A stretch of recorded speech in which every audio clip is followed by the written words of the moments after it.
ने कहा था कि शेर के घर में सियार पैदा हुआ है। मेरा ये बात है सिद्धार्थ तिवारी के लिए। अब किसी ने कहा था, यदि आज वो नहीं, अब आप ये बताइए 17 सितंबर मनाने जा रहे हैं, किस मुंह से मनाओगे यार? और फिर उस सांसद को बुलाओगे उस मंच में जिस सांसद ने आपके बब्बा के बारे में ऐसा बोला, उस सांसद को बुलाओगे? सांसद तो राजेंद्र शुक्ला जी की सारे सोचकता बोले, सांसद तो अपने से पानी नहीं पी पाते अपने बिना राजेंद्र शुक्ला की सारी। तो फिर क्या ये बयानबाजी राजेंद्र शुक्ला के मंच उनका था राजेंद्र शुक्ला जी का, जब मंच राजेंद्र शुक्ला जी को उनको रोकना चाहिए।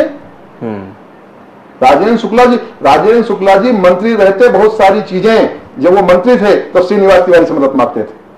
दो प्रकार के लोग होते हैं, सार्थक और निरर्थक। तो जिस व्यक्ति के ने अभी उनके बारे में चर्चा की वो व्यक्ति निरर्थक है।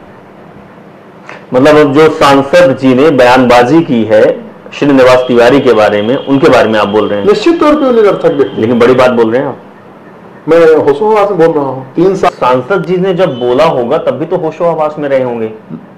देखो नशा लेते हैं वो, या उनके पास नशा होगा या तो कोई नशा है, चाहे वो सत्य का नशा हो, मैं नहीं जानता। लोग कहते हैं कि गांजा वाजा पीते हैं। महिला का सांसद का कर्तव्य दूसरों को गाली देना और राजेंद्र शुक्ला का गुणगान करना केवल सिर्फ यही कर्तव्य है क्या? एक भी युवा की बात की हो तो यदि युवा की बात की होगी तो अपने बेटे कबीर के लिए उन्होंने कारखाने लगवाए। रीवा में कोई उनको दूसरा युवा नहीं मिला। मैं इतना जानता हूं कि सुंदरलाल तिवारी जी और श्रीनिवास तिवारी जी जहां भी होंगे, उनकी आत्मा जहां भी होगी, वो सिद्धार्थ तिवारी के कृत्यों को देख करके शर्मा रही होगी। उनको लग रहा होगा कि ये मेरा न बेटा है न मेरा पोता है। काहे का पोता? सांसद ने बोला, अभी तक मैं कहता हूं बोलो मेरे बब्बा के बारे में, मैं बताऊंगा कि क्या होती है चीजें। अरे श्रीनिवास तिवारी के लोग कसीदे पढ़ते हैं और उन्हीं के नाम पे आप विधायक बने हो। यदि आप उनके नाती न होते तो भारतीय जनता पार्टी ले तो लेती पर टिकट न देती। राजेंद्र शुक्ला जी नेता बन गए, विधायक बन गए, मंत्री बन गए, उप मुख्यमंत्री बन गए। उनके अंदर एक टीस है ब्राह्मण नेता बनने की, जो बन नहीं पाए क्योंकि उनके अंदर पहले तमगा लग गया था। जो तो लेकिन अब विकास पुरुष जो हैं, विकास नहीं, भूखास। उनको भूमि खाने का शौक है, वो भूमि खाते हैं, भूमि खाते हैं। वो विकास काहे का विकास पुरुष? हवाई आपको डर नहीं लगता क्या? आग में हाथ डालते हैं, ज्वाला से खेलते हैं, आप कौन है? डर? हमारे नेता राहुल गांधी ने कहा डरो मत, हम प्रेम और मोहब्बत की बात करते हैं। नमस्कार, आपका बहुत बहुत स्वागत है। मेरा नाम अभिषेक तिवारी है और मैं इस समय पहुंचा हूं विंध्य प्रदेश में। विंध्य प्रदेश वैसे सफेद शेरों की नगरी कही जाती है, धरती कही जाती है, लेकिन विंध्य प्रदेश में क्रांतिकारी पैदा होते हैं। यहां हर किसी के अंदर एक क्रांतिकारी होता है। हमारे साथ एक खास शख्सियत मौजूद है जो क्रांतिकारी है, जो अंगारों से हमेशा पंगा लेते हैं। विनोद शर्मा इनका नाम। विनोद शर्मा जी, आपका बहुत बहुत स्वागत है। नमस्कार जी। नमस्कार विनोद जी। इस समय विंध्य की राजनीति गरमाई हुई है और जब हम विंध्य प्रदेश में पहुंचे, लोगों से बातचीत किए, तो हमें कोई विपक्ष में बोलने वाला नहीं मिला। कहते हैं कि जलती हुई जो शोले होते हैं उससे कोई टकराने वाला नहीं मिला। क्या वाकई में विंध्य प्रदेश में विपक्ष खत्म सा है या फिर विपक्ष में कोई बोलने वाला नहीं है? नहीं, ऐसी कोई बात नहीं है। देखिए, ये प्रदेश जो यहाँ की माटी है, ये समाजवादियों की माटी है और समाजवादी जो पृष्ठभूमि होती है वो डरने और दबने वाली नहीं होती। तो मैं ये तो नहीं कह सकता कि यहाँ पे आपको, यदि आपने घूमा होगा तो विपक्ष नाम की चीज न मिली होगी। चीजें हो सकती हैं, पर सत्ता पक्ष से टकराहट और उसका विरोध करना यदि कोई नेता ना कर रहा हो तो कोई जनता कर रही होगी, पर कर जरूर कोई रहा होगा। हर चौराहों में, हर जगह पे, नुक्कड़ सभाओं में ये ऐसी माटी है कि सही को सही और गलत को लोग गलत कहते हैं। यहाँ पे मैं आपको थोड़ा सा संशोधित करूंगा कि सही को सही और गलत को गलत करते हैं, ये वो विंध्य की माटी है। इसलिए इस माटी में पढ़ा बढ़ा हूं तो इस माटी का मैं जानता हूं सम्मान। बिल्कुल। इस समय हम बात करेंगे जो मध्य प्रदेश की सियासत में, और आप रीवा जिले से, एक नाम बहुत चर्चा में है, डिबेट हो रही है, बातचीत हो रही है, लोगों के पास अगर बैठता है कोई तो सुगबुगाहट हो रही है। श्रीयुत श्रीनिवास तिवारी जी, ये कौन है और यह आज हम लोगों के बीच में, आप लोगों के बीच में ना होके भी क्यों मौजूद हैं? ऐसा क्या है?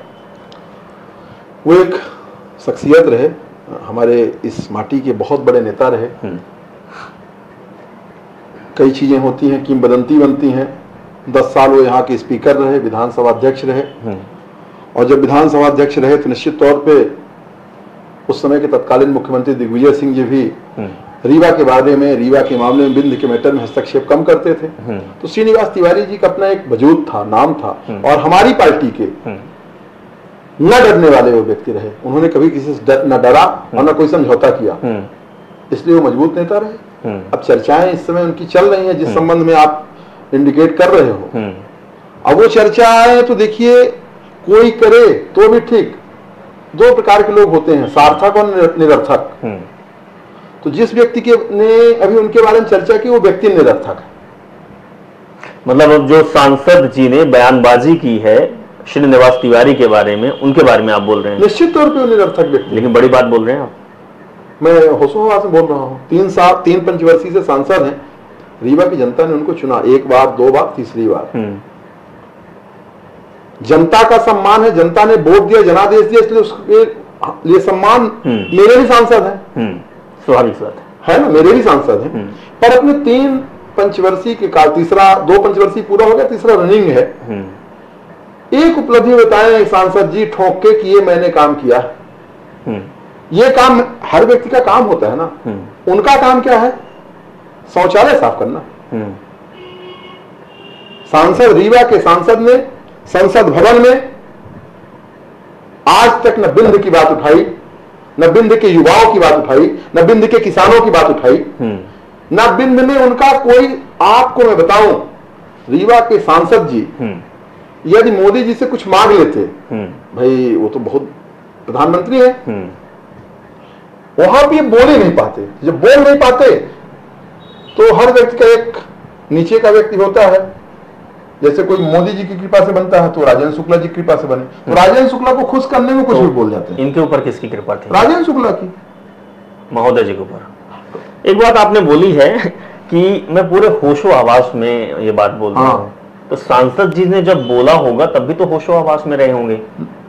देखो, नशा लेते हैं वो, या उनके पास नशा होगा या तो कोई नशा है, चाहे वो सत्य का नशा हो। मैं नहीं जानता, लोग कहते हैं कि गांजा वाजा पीते हैं, मैं नहीं जानता, मैंने देखा नहीं, तो लोग कहते हैं। वो खुद सांसद भी कई बार कोरेक्स वोरेक्स की बात करते रहते हैं।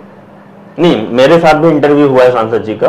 उन्होंने बड़ी व्याख्यान बताई है कि ऑड एक्स के कैसे नशा लेते हैं, ये जानते होंगे, लेते हैं, ये वो जानते होंगे निश्चित तौर पे। हम तो देखो कोई नशा नहीं जानते, न कोई नशा करते। वो जानते होंगे कौन सा नशा कैसे किया जाता है, तो जानते होंगे। पर यदि कोई नशा ना भी करते होंगे तो उनके अंदर एक सत्ता का नशा है, अहंकार है जिसको, वो नशा है। उनको तो उपलब्धि बतानी चाहिए कि तुम्हारे कार्यकाल में क्या उपलब्धि है, तुमने ऐसा कौन सा काम किया। एक भी युवा की बात की हो तो यदि युवा की बात की होगी तो अपने बेटे कबीर के लिए उन्होंने कारखाने लगवाए। रीवा में कोई उनको दूसरा युवा नहीं मिला। एक बात विजन की आई कि सांसद महोदय, आप विजन, आपके पास विजन होगा, प्रतिनिधि करते हैं, तीसरी बार आपके लोगों ने सांसद बनाया है, युवाओं को क्या क्या विजन है आपके पास? उन्होंने सिर्फ एक ही चीज कहा कि लोगों को गाय बैल रखना चाहिए, खेती करना चाहिए। लेकिन आप बोल रहे हैं कि उनके बेटे कारखाना खोल रहे हैं और संसदीय क्षेत्र के बेटे जो हैं वो गाय पाले, बैल पाले, खेती करें। यही तो मैं कह रहा हूं आपसे कि अपने बेटे से वो डेयरी खुलवा देते, अपने बेटे के लिए तो कारखाना खुलवा रहे हैं और दूसरों को सलाह दे रहे हैं। उनको ये क्यों नहीं चाहिए कि कोई रीवा में एक ऐसी एकेडमी खुल जाए, एक सॉफ्टवेयर का पार्क लग जाए। क्या पुणे हो सकता है, हैदराबाद हो सकता है, तो क्या रीवा के सांसद रीवा को कोई ऐसी उपलब्धि नहीं दे सकते कि एक सॉफ्टवेयर पार्क बन जाए रीवा में? रीवा में युवाओं के लिए एक मेला लग जाए कि इतनी सारी फैक्ट्रियों में यहाँ के लोगों को जॉब मिलेगा। रीवा के जो दोहन कर रही है फैक्ट्रियां, 30% लोगों की भागीदारी रीवा से निश्चित कर दें कि 30% युवा रीवा का होगा। क्या ये रीवा के सांसद का कर्तव्य नहीं है? रीवा का सांसद का कर्तव्य दूसरों को गाली देना और राजेंद्र शुक्ला का गुणगान करना केवल सिर्फ यही कर्तव्य है क्या? और मैंने सुना उनका बयान, वो बता रहे थे गड्ढा गुड्डी कुछ बता रहे थे। अरे सांसद जी जिस स्कूल में पढ़े होंगे वो स्कूल सरकारी जो नहीं होगी वो कांग्रेस की देन नहीं होगी। सांसद जी जिस कॉलेज में पढ़े होंगे, आप पूछना, वो कॉलेज जो बनी होगी वो कांग्रेस की देन नहीं होगी। सांसद जी जिस चीज को इस्तेमाल करते रहे होंगे और कर रहे होंगे वो हर चीज कांग्रेस, जहां पे रहते हैं ना, वो कांग्रेस के जमाने वाली सी बात है, सिविल लाइन है, कांग्रेस बहुत सालों तक रही है। बट बनी सिविल लाइन जहां पे मकान, जिस मकान में रहते हैं वो कांग्रेस ने बनवाया होगा, राजेंद्र शुक्ला और भाजपा ने नहीं बनवाया। लेकिन शर्मा जी, एक बात इस समय एक लाइन बड़ी तेज चल रही है कि जब बात उसूलों पर आए तो टकरा न जाना चाहिए, चाहे जंग अपनों से हो तो लड़ आना चाहिए। आप लोगों से जंग तो सिद्धार्थ तिवारी ने लड़ दिया, जो विधायक है भारतीय जनता पार्टी के, जिनके दादाजी हैं श्रीनिवास तिवारी जी। अब क्या आपको लगता है, उसूलों पर बात तो आ गई है, क्या करना चाहिए अब? सिद्धार्थ तिवारी जी विधायक हैं, उनके बारे में मैं ज्यादा टिप्पणी नहीं करना चाहता। मैं इतना जानता हूं कि सुंदरलाल तिवारी जी और श्रीनिवास तिवारी जी जहां भी होंगे, उनकी आत्मा जहां भी होगी, वो सिद्धार्थ तिवारी के कृत्यों को देख करके शर्मा रही होगी। उनको लग रहा होगा कि ये मेरा न बेटा है न मेरा पोता है। काहे का पोता? सांसद ने बोला, और अभी तक मैं कहता हूं बोलो मेरे बब्बा के बारे में, मैं बताऊंगा कि क्या होती चीजें। अरे श्रीनिवास तिवारी के लोग कसीदे पढ़ते हैं और उन्हीं के नाम पे आप विधायक बने हो। यदि आप उनके नाती न होते तो भारतीय जनता पार्टी ले तो लेती पर टिकट न देती। जिस समय सिद्धार्थ तिवारी जी गए, उस समय श्रीनिवास तिवारी जी के इस्तेमाल को इस प्रकार से किया गया कि एक मंच में जनार्दन भी रहते थे, राजेंद्र शुक्ला भी रहते थे, पर उस मंच में भाषण सिद्धार्थ तिवारी और शिवराज सिंह चौहान देते थे। तो आप उनके नाम का वोट तो ले लोगे, पर उनका सम्मान और मान कौन रखेगा? किसी ने कहा था कि शेर के घर में सियार पैदा हुआ। ये किसी ने कहा था, मेरा ये बात है सिद्धार्थ तिवारी के लिए। अब किसी ने कहा था, यदि आज वो नहीं, अब आप ये बताइए 17 सितंबर मनाने जा रहे हैं, किस मुंह से मनाओगे यार? और फिर उस सांसद को बुलाओगे उस मंच में जिस सांसद ने आपके बब्बा के बारे में ऐसा बोला, उस सांसद को बुलाओगे? ये बड़ी बात है। और तो चर्चा तो ये भी है कि मुख्यमंत्री भी पहुंचने वाले। हम ये नहीं जानते, हम मुख्यमंत्री आ जाएं, प्रधानमंत्री आ जाएं, आज श्रीनिवास तिवारी इस दुनिया में नहीं है। और सार्वजनिक जीवन जीने वाला व्यक्ति किसी एक व्यक्ति का नहीं होता, उसका नाम है सार्वजनिक जीवन। तो सार्वजनिक जीवन जीने वाला व्यक्ति सबका होता है, और श्रीनिवास तिवारी के यहां बहुत सारे लोग चाहने वाले हैं, त्योंथर में भी होंगे, सब जगह होंगे। मैं सिर्फ ये कहूंगा कि क्या सिद्धार्थ तिवारी जी यह तय करेंगे कि जिस मंच में वो रहे उस मंच में सांसद नहीं पहुंचेगा? यदि सांसद, और हमने तो पहले ही कहा सांसद तो राजेंद्र शुक्ला जी की सारे हो सकता बोले, सांसद तो अपने से पानी नहीं पी पाते अपने बिना राजेंद्र शुक्ला की सारी। तो फिर क्या ये बयानबाजी मंच उनका था राजेंद्र शुक्ला जी का? जब मंच राजेंद्र शुक्ला जी को उनको रोकना चाहिए। राजेंद्र शुक्ला जी मंत्री रहते बहुत सारी चीजें, जब वो मंत्री थे तो श्रीनिवास तिवारी से मदद मांगते थे। व्यक्ति का व्यक्तित्व कभी नहीं बदलता। राजेंद्र शुक्ला जी आज उप मुख्यमंत्री हैं यार, अपने सामने अपने एक तरह से जो लोग गुजर गए उनको गाली देना, कल कोई व्यक्ति किसी और को गाली देगा, तो दिवंगत को ये नहीं। ये देखिए, ये समाजवादी पृष्ठभूमि की धरती रही है। हमारे बिंद भूमि ने बहुत सारे दिग्गज नेता दिए। कुमार अर्जुन सिंह जी मध्य प्रदेश के मुख्यमंत्री रहे 3 बार, केंद्रीय मंत्री रहे, राज्यपाल रहे, गुलशेर अहमद जी रहे, उसी श्रेणी में श्रीनिवास तिवारी रहे। तो कभी यहाँ का एक अपना बड़ा अस्तित्व था, वर्चस्व था बस। लेकिन एक वर्चस्व मध्य प्रदेश की सियासत या विंध्य की सियासत से होते हुए जो रास्ता जाता है वो अमैया पहुंचता है। कहीं ये सियासत अमैया की तो नहीं है? क्योंकि जो अमैया में राज कर रहा है वो विंध्य में कर रहा है। श्रीनिवास तिवारी एक समय जब उनको दर्जा दिया गया कि अब वो सीएम है विंध्य के, और अब राजेंद्र शुक्ला भी वहीं के हैं। कहीं ऐसा तो कुछ नहीं है कि अपने में समाहित या सम्मिलित करने वाली राजनीति चल रही हो? मतभेद तो है इन दोनों में, मतभेद तो है, काफी है, वर्चस्व की लड़ाई होगी। मैं नहीं जानता, वो जाने, वो भारतीय जनता पार्टी काम है, उनको उनका मुबारक हो उनको।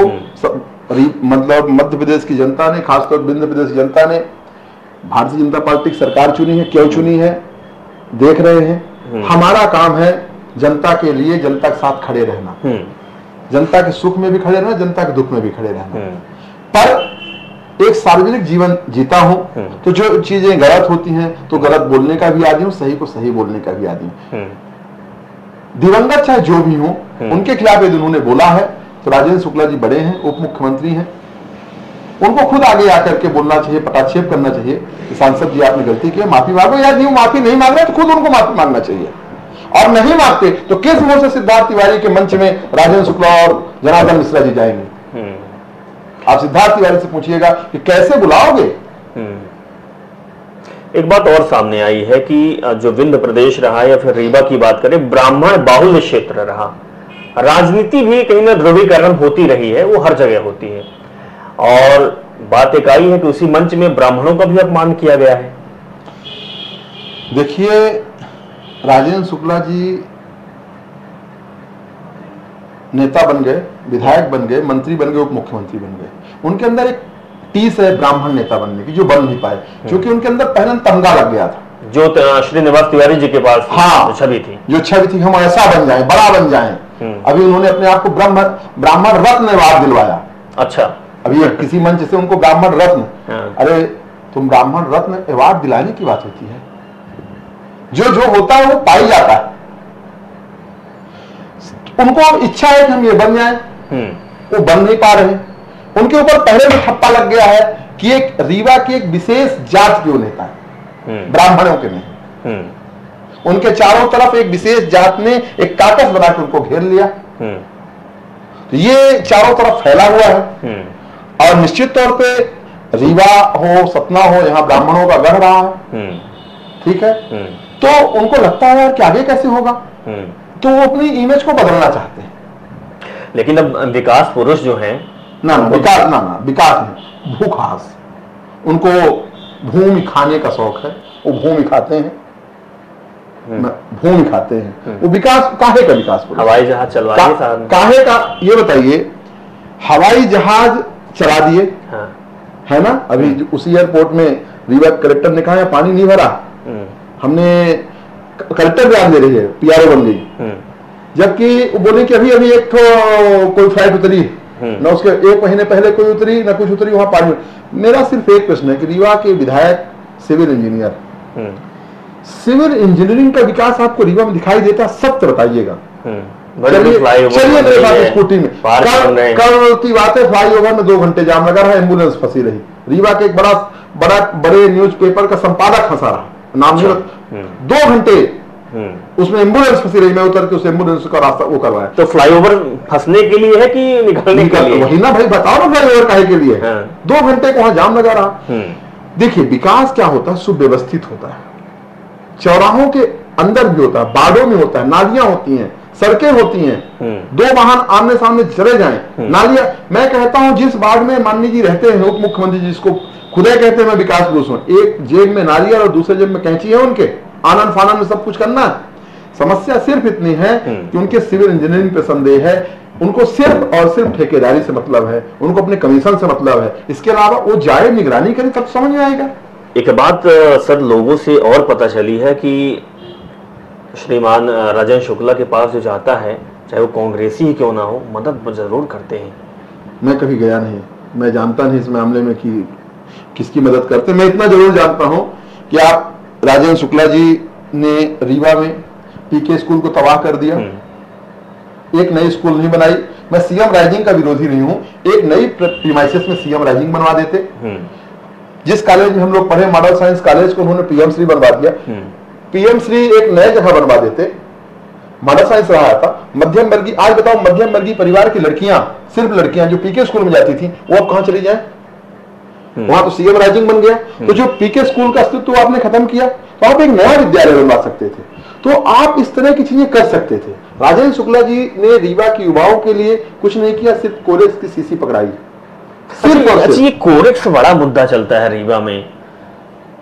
डिप्टी सीएम है, स्वास्थ्य मंत्री है, हेल्थ की बात करते हैं, कहते हैं कि मध्य प्रदेश स्वस्थ हो, समृद्ध हो, यहाँ कोरेक्स चल रहा है। मध्य प्रदेश के उप मुख्यमंत्री हैं, रीवा में वो नशा नहीं रुकवा पाए, और योगी आदित्यनाथ से मदद लेने गए थे कि हमारे रीवा का नशा रुकवा दो।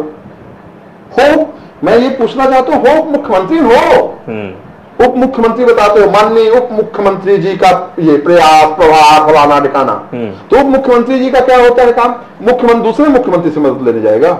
अरे तुम्हारे अंदर दम नहीं है, तुम्हारी पुलिस नहीं सुनती है। आए दिन चैन स्नैचिंग, आए दिन मर्डर, अब आप तो जान ही रहे हो, रीवा में भी बलात्कार, आदिवासियों के साथ मारपीट, इसकी हत्या, उसकी हत्या, ये है रीवा का। अगली बार तो उड़ीसा जाएंगे गांजा रोकने के लिए, अब वो चले जाएंगे कि भैया यहाँ गांजा। यार आप अपने क्षेत्र में कंट्रोल नहीं कर पा रहे हो, दूसरे के सामने हाथ फैलाओगे, काहे को उप मुख्यमंत्री हो? माने प्रशासन में आपकी बिल्कुल नहीं चलती। रीवा का आईजी नहीं सुनता कि रीवा का एसपी नहीं सुनता, ये उनको तय करना है कि रीवा का आईजी उनकी नहीं सुनता कि रीवा का एसपी नहीं सुनता, उप मुख्यमंत्री हो। अच्छा, एक चीज और है कि जो भी प्रशासनिक अधिकारी आता है तो सलामी देता है, लाल सलामी। क्या बात सही है? ऐसा सुनने में मिला है कि साहब के आगे पीछे चलते हैं। मेरी आप बात समझिए, रीवा में या आसपास जो पोस्टिंग है जहां पे राजेंद्र शुक्ला का प्रभुत्व है, वो अपने हिसाब से अधिकारी कर्मचारी लेके आते हैं। अपने हिसाब से जो अधिकारी कर्मचारी लेके आते हैं उसमें उनका सेटिंग पूरा रहता है। तो अलार्म करें सलाम करें, वो उनका काम है निजी। पर जनता के हित के लिए कलेक्टर को, एसपी को, सबको खड़े होना चाहिए कि नहीं होना चाहिए?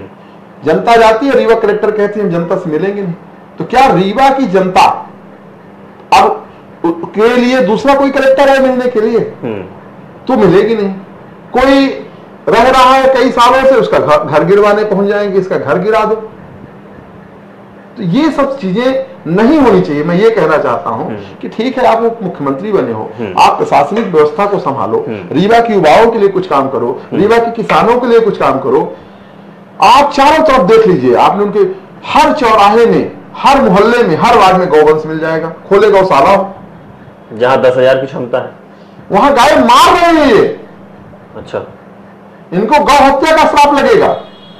वहां गाय मार रहे हैं। आप कोई भी उन्हीं के घर चले जाइए, मैं कहता हूं आप यहां से जाइए, स्कूटी उठाइए, यहां से उनके घर तक में 200 से ज्यादा गौवंश न मिले। नहीं, ये बात, ये सबूत तो मेरे पास भी है। मैं शुक्ला जी के घर गया था, इंटरव्यू के लिए गया था, लेकिन बीच रास्ते में रात का समय था और गाय है, वो मैं वीडियो भी लगा रहा हूं, इसमें दिखा रहा हूं। बिल्कुल दिखाइए। तो आखिर ये बताइए, बाबूलाल गौर जी मुख्यमंत्री थे, उस समय उन्होंने बोला था सड़कों में एक भी गौवंश नहीं दिखना चाहिए। तुमने काहे को गौशाला खोली है? क्यों गौशाला खोली? आवारा कुत्ते किसी को भी काट रहे हैं, किसी को भी काट रहे हैं। हमारे पड़ोसी वार्ड में एक दिन एक बच्ची को कुत्ते ने काट लिया, बच्ची बेचारी मर गई। इटौड़ा में एक द्विवेदी परिवार का लड़का गाय से टकरा गया, वो इकलौता लड़का बेचारा मर गया। किसकी गलती है? एक तरफ आप गाय की दुहाई देते हो, गाय में कहते हो कि हिंदुओं के सबसे बड़े भगवान रहते हैं, इतने 1000 कोटि भगवान रहते हैं, और उन गौवंशों से हमारा जो भाई है, बहन है, टकरा रहे हैं और मर रहे हैं। ये बहुत बड़ी बात आपने कही है कि आम लोग मर नहीं रहे हैं, जान जा रही, एक्सीडेंट हो रहा है। दूसरी बात, जिन गौवंशों के लिए बोला जा रहा है, जिनको कहा जा रहा है कि इसमें हजारों देवी देवताओं हैं, वो सड़क में पड़ी होती है, कुत्ते नोच रहे होते हैं, जानवर खा रहे होते हैं, गंद बदबू होता है, कोई उठाने वाला नहीं, कोई उठाने वाला नहीं है। और आप उप मुख्यमंत्री हो यहाँ के, बताते हो। माने उप मुख्यमंत्री का मतलब ये होता है कि आप इस क्षेत्र के मुख्यमंत्री हो। मैं दोनों हाथ जोड़ के राजेंद्र शुक्ला जी को बारंबार प्रणाम करूंगा। जिस दिन रीवा में, रीवा नगर में कम से कम चारों तरफ घूमूं और एक भी गौवंश न दिखाई दे, और नहीं तो बंद कर दो अपनी झूठी अपनी शाबाशी रहना, बुकास पुरुष।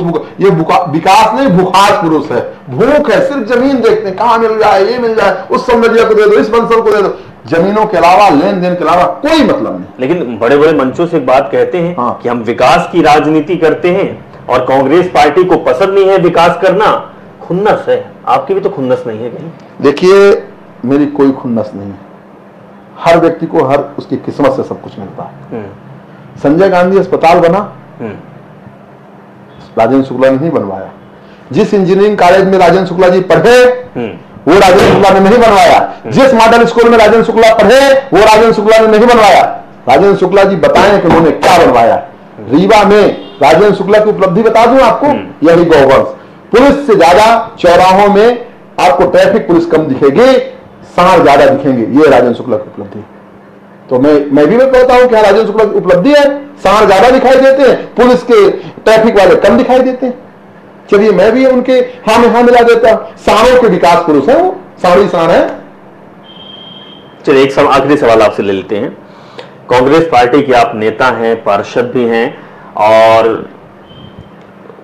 पूरे जिले को आप रिप्रेजेंट कर रहे हैं कहीं ना कहीं, क्योंकि हर मुद्दों पर आप बातचीत करते हैं, सामने रखते हैं, अहम भूमिका निभा रहे हैं विपक्ष की। कांग्रेस पार्टी कहां है, कितनी मजबूत है? कांग्रेस पार्टी के बड़े बड़े नेता, बड़े बड़े धुरंधर इसी विंध्य प्रदेश और रीवा से निकले हुए हैं, वो कहां है?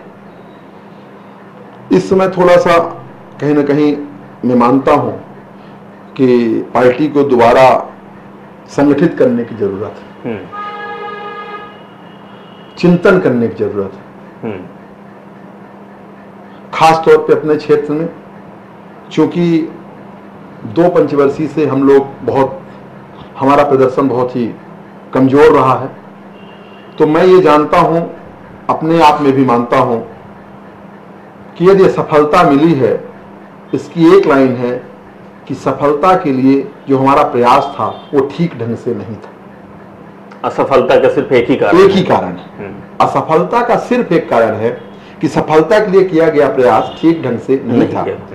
सफलता के लिए कोई भी शॉर्टकट नहीं होता, ये मेरा दूसरा मानना है। तो उसके लिए हमको सुव्यवस्थित स्ट्रक्चर बना के कब बनेगा कितना समय लगेगा?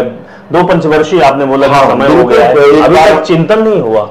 नहीं, हमारे प्रदेश अध्यक्ष जी जीतू पटवारी जी और हमारे नेता प्रत्यक्ष उमंग सिंघार जी, अभी उमंग सिंघार जी का हमारे यहाँ दौरा था और 20 तारीख को हम लोग पूरे मध्य प्रदेश में किसान न्याय यात्रा निकाल रहे हैं। किसान न्याय यात्रा उस चीज के लिए है कि जो इन्होंने किसानों से झूठ बोला, धान का मोल, गेहूं का मोल, ये जो हमने प्रॉमिस किया, सरकार मतलब हमारी सरकार आए और अब तो शिवराज सिंह चौहान जी कृषि मंत्री हैं, तो कृषि मंत्री रहते पूरे देश में बताते हैं कि हमको इसका मूल्य इतना देना, तो मध्य प्रदेश में भैया दे दो। उसके लिए हम लोग 20 तारीख किसान न्याय यात्रा निकाल रहे हैं और मैं आपको भी आश्वस्त करता हूं और सब कुछ अपने चाहने वालों को भी आश्वस्त करता हूं कि कांग्रेस पार्टी एक मजबूत ताकत से आएगी और जो आगामी जो चुनाव होंगे संगठन हमारा बहुत मजबूत होगा। चलिए, विनोद शर्मा जी, आप हमारे साथ बातचीत किए, बहुत सारी बातें आई। एक चीज और है, आपको डर नहीं लगता क्या? आग में हाथ डालते हैं, ज्वाला से खेलते हैं, आप कौन है? डर? हमारे नेता राहुल गांधी ने कहा डरो मत, हम प्रेम और मोहब्बत की बात करते हैं। और अभिषेक जी, मैं आपको बताऊं, सामने हमारे गांधी जी और नेहरू जी, ये उनका देश है। जो मेरी किस्मत में लिखा होगा होगा वही। किस चीज का डर? डर नामक कोई चीज नहीं है। हम प्रेम और मोहब्बत की बात करते हैं, भाईचारे की बात करते हैं। नफरत मुझे किसी से नहीं है। मैं फिर से कंक्लूजन दे दूं, नफरत मुझे राजेंद्र शुक्ला जी से भी नहीं है, नफरत मेरी जनार्दन जी से भी नहीं है। बस इतना है कि जो बीत गया है, जो लोग नहीं है, उनके बारे में मत टिप्पणी करो। आपको मौका मिला है काम करने का। राजनीति उसी प्रकार से जिस प्रकार से क्रिकेट है, यदि रोहित शर्मा कप्तान है तो रोहित शर्मा वर्ल्ड कप उठाएगा, वहां विनोद शर्मा नहीं जाएगा। तो आपको भी सत्ता मिली तो अच्छे अच्छे काम करो ना। आप ऐसे काम कर जाओ कि कांग्रेस के किए गए कामों को लोग भूल जाएं। आज भी लोग कांग्रेस के ही किए गए कामों को याद करेंगे। इतने साल से 20-25 साल तो हो गए आपकी सत्ता में, तो आज भी आप दोहरा रहे हो कि वो कांग्रेस का जमाना, कांग्रेस का जमाना, कांग्रेस जमाना। अपना जमाना बताओ भाई। चलिए ठीक है, अब कंक्लूजन की बात आपने कर दी, कंक्लूजन मेरी तरफ से भी निकली। बताइए। आपने बोला कि इस तरीके का काम हुआ, बहुत सारी चीजें बताई, कमियां बताई। अब नेता जो आपका है वो यूथ है, मजबूत नेता है, सड़कों पर उसका असर दिखने लगा है, सदन में भी दिखाई देने लगा है, विधानसभा में दिखाई देने लगा है। विनोद शर्मा, अगर यहाँ की कमान विनोद शर्मा के हाथ में होती, जिन कमियों का आपने जिक्र किया, तो कमियां कैसे दूर होती? क्या रोड मैप आपके पास होता? किन चीजों का जिक्र आप करते हैं? देखो अभिषेक जी, मैं सीधे एक लाइन की बात बताऊं। मैं किसी राजनीतिक घर का व्यक्ति नहीं हूं, बहुत बिल्कुल नॉर्मल इंसान हूं, पढ़ा लिखा सब सारी चीजों को मैं ये मानता हूं, जो मुझे जिम्मेदारी मिली है मैं उसी को निभाऊंगा। मुझे जनता ने पार्षद बनाया, अभी भी सेवा का मौका दिया है किसी न किसी के माध्यम से, मैं वो सेवा कर रहा हूं। पार्टी, हमारी पार्टी अभी भी हमको सतना प्रभारी सह प्रभारी बनाई थी।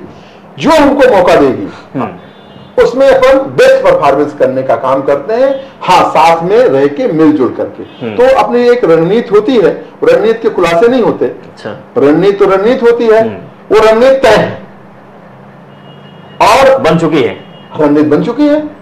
अच्छा काम होगा, अमल करना बाकी। वो दिन कब आएगा? पार्टी जब चाहे तब आएगा। पार्टी तो अभी सुस्त है। नहीं, पार्टी बिल्कुल दुरुस्त है।